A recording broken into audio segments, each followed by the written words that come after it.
কেমন আছো বন্ধুরা? আশা করি সব ভালো আছো। আজ এলাম একটা অন্যরকম রেসিপি নিয়ে।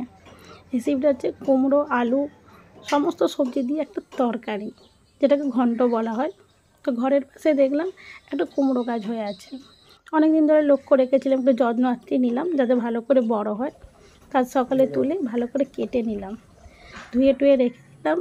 এরপরে একটা মশলা তৈরি করে নিচ্ছি আগে, যেটাতে আমি জিরে গুঁড়ো, ধনে গুঁড়ো, লঙ্কা গুঁড়ো আর হলুদ গুঁড়ো নিয়েছি পরিমাণ মতো। এবার জল দিয়ে গুলিয়ে রেখে দেব, কিছুক্ষণ গলানো থাকলে ফ্লেভারটা ভালো আসবে। এরপরে শুকনো কলা একটুখানি বড়ি নিয়ে নিলাম। শুকনো কলা একটুখানি বড়িকে ভালো করে নেড়ে নিয়ে সর্ষের তেল দিয়ে দিলাম। আমার সর্ষের তেলে রান্না করতে ভালো লাগে।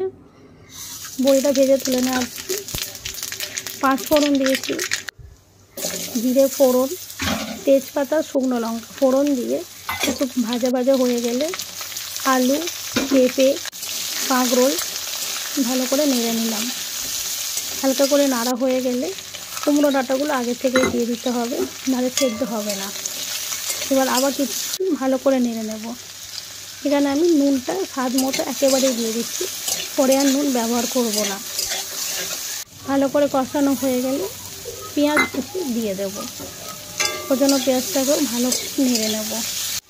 পেঁয়াজটা ভাজা হয়ে এলে তারপরে দেবো বেগুনটা দিতেই হবে। চচ্চড়িতে বেগুন না দিলে একদম ভালো লাগে না।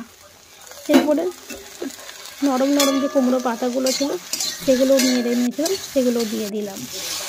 এরপরে গুলিয়ে রাখা মশলাটাকে দিয়ে দিচ্ছি। গুলিয়ে রাখা মশলাগুলো দিয়ে ভালো করে নেড়ে সামান্য জল দিয়ে ফুটিয়ে নেব। মশলাটাকে বেশিক্ষণ নাড়লে হবে না। এরপরে আমি দেব সর্ষে বাটাটা দিতেই হবে, নাহলে তরকারির স্বাদ ভালোভাবে আসবে না। তো সর্ষে বাটাটা 2-3 মিনিট ভালো করে ফোটানোর পর আমি এখানে মুসুর ডাল দিয়ে দিলাম। মুসুর ডালের জন্য আলাদা একটা ফ্লেভার আসে, আমি দিলাম মুসুর ডালটা। এবার মুসুর ডালটা দিয়ে ঢাকনা দিয়ে কিছুক্ষণ সেদ্ধ করতে দেব। দেখলাম মুসুর ডালটা যখন সেদ্ধ হয়ে এলো, এবার ভেজে রাখা বড়িটা মিশিয়ে দিলাম। ভালো করে মেশানো হয়ে গেলে তারপরে নামাবার আগে স্বাদ মতো একটু চিনি দিলাম, যাতে স্বাদটা ব্যালেন্স হয়।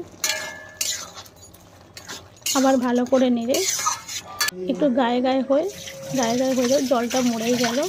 তারপরে তরকারিটা নামিয়ে নিলাম। তোমরাও ট্রাই করে দেখো কিন্তু কেমন হয়েছে বলো। আর চ্যানেলটা লাইক আর সাবস্ক্রাইব করতে ভুলো না কিন্তু। কমেন্টসও করো যদি অপশান পাও তো।